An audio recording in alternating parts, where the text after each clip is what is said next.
around us. It's in our bodies, it's in our environment. And the purpose of this particular discussion is not only to talk about patterns, but also to talk about the vocabulary that we are going to be concerned with depending upon the particular grade levels at which we are introducing the patterning activity. And then, as I show you a number of examples from both reproductions and from original work that children have done, I'll be referring to these various terms.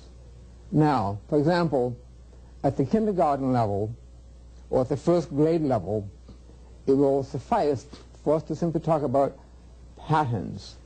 Usually by first grade, children have learned what a group is. Some of them are beginning to learn about sets in their math lessons. Repetition is going to be a key word, even with the kindergarten children.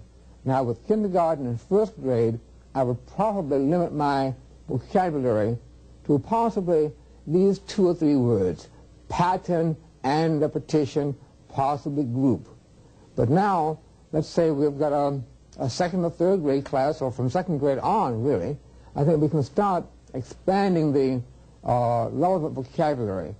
We're going to be talking about unity and variety, and sometimes I'll have concepts that are so closely related that we sometimes discuss them as a unit. It's hard to talk about unity in pattern making without talking about variety. And by the same token, it's difficult to discuss these things without becoming involved in a discussion of things which are dominant and things which are subordinate. So keep this vocabulary in mind, because I'm going to be referring to it as I show you a number of examples. Now let's look at this photograph of this old man. I mentioned the fact that people are full of patterns. For instance, the beard is an excellent example of pattern. Or hair, the eyebrows. If you take a really good look, we're going to find that the wrinkles in his forehead constitute a pattern. So we have wrinkles and beards and hair that are excellent examples of patterns. In this photograph, we have a lot of pattern. The photograph of the hair is excellent. We can see individual strands of hair. We can see the hair not just as collectively as hair on the head, but we can see the strands of hair as constituting pattern. The teeth are another example of pattern.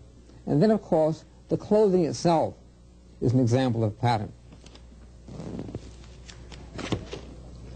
I especially like this photograph because if you take a really good look, in addition to hair that we've already mentioned, we've got these lovely freckles. And the freckles become another example of pattern. And a thing that you might be able to see, possibly not in the photograph, but maybe in my hand, if you look very carefully at the wrinkles where my knuckles are, you see we have to have the extra skin there, otherwise you wouldn't be able to flex your hand.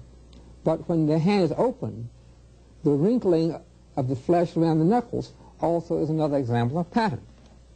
So we have plenty of pattern in the human body. And then, of course, nature is full of it. Here are some photographs of undersea life. We have pattern here. Now, as we think about pattern, let's also think about some of the other terms. We have pattern, that's very obvious. But we also have unity, which means that there's enough sameness about whatever we're looking so that we know that those parts belong together. So as we look at this area here, we have these rather irregular shapes close together so that they do form a pattern, but they're all tan, so that there's some unity there. But we also have variety, because if you take a really close look at these individual shapes, they're all close enough to be part of a group or part of a pattern, but there's a fair amount of individuality about the separate parts. So that as we think about pattern, let us think about the fact that there are going to be some parts that contribute to a feeling of dominance.